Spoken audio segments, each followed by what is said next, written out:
Hey guys, I'm Marc Istook. I'm Diane Mizota, and welcome to Spoiler Alert Homeland Edition. That's right, as the title tells you, this is filled with spoiler alerts. So if you are not caught up on Homeland, if you haven't seen the episode I'll Fly Away, bookmark us, watch it, then come back. Because you're going to want to talk to us about it, and that's what this show is all about. Yes, all about spoiler alerts, and let's go ahead and get right into it, starting with spoiler alert number 1.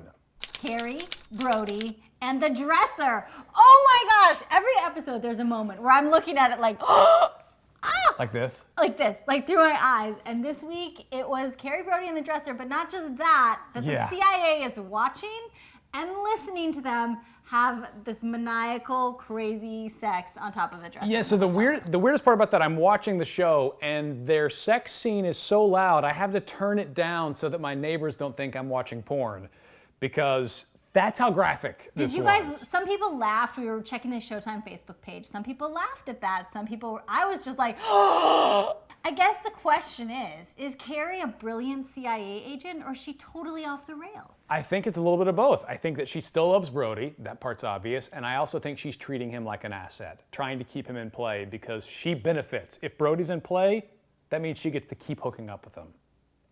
The interesting point. Okay, right? We have on Facebook Judy, who said, "A girl's gotta do what a stage 5 delusional girl's gotta do. Keep Brody on the right track. I say she is in charge." Yes and no. Best line of the night, is she just a stage 5 delusional getting laid? Oh, this show is so good. Okay. All right, spoiler alert number 2. Abu Nazir. What?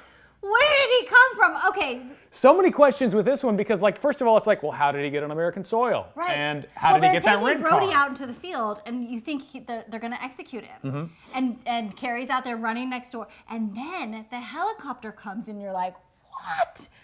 And then they take him to the hangar, and who gets out of the car? Yeah, but I just love the fact that the CIA, and it's apparently 20 employees on this show, can't track a helicopter.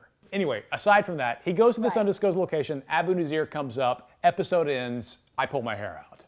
And I have the same response as a lot of fans out there. Abu Nazir, I was like, what did he say? Wait, what did he say? What did he say? And he said, Nicholas. Which is so interesting because he is the only character who refers to Brody by his first name. Yeah, everybody calls him Brody, even his wife.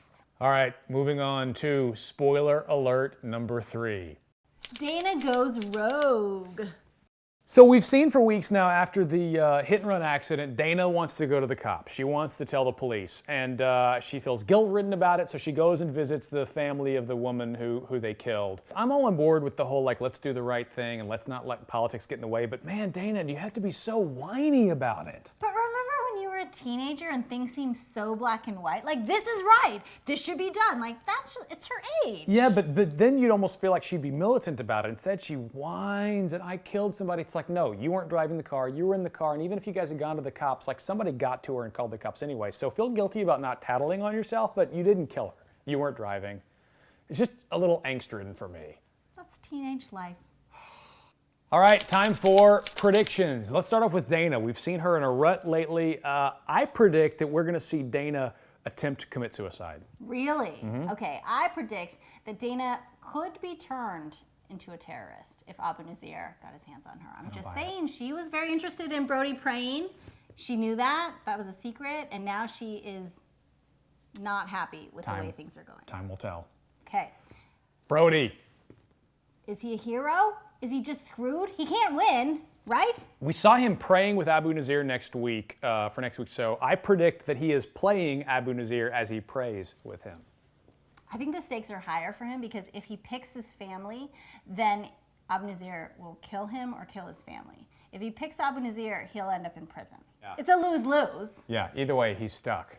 All right, prediction number 3. How did Abu Nazir get in the country? I think it's when he shot his episode of Law & Order. He just came over, as we see in this picture. No, maybe there's a mole in the CIA that helped him. Right. I think that he would need some help to get into the country. I mean, he's not taking a commercial flight. Like, what, did he take a helicopter swam. Beirut? He swam. He swam. Like, that probably leads you to think that there's somebody helping, and who is the mole? Yeah. And we've only hinted on that in past episodes, but I think we're going to see more of that. So that's our prediction. There's a mole. Who do you think it is? You tell us. Yeah. So tweet us. And tell us if you think we're stage 5 delusional. You could might agree be. with that. But tweet her at Diane Mizota. and I'm at Marc Istook. And we'll see you next week right here on Spoiler Alert to join us to talk about more Homeland. See you then.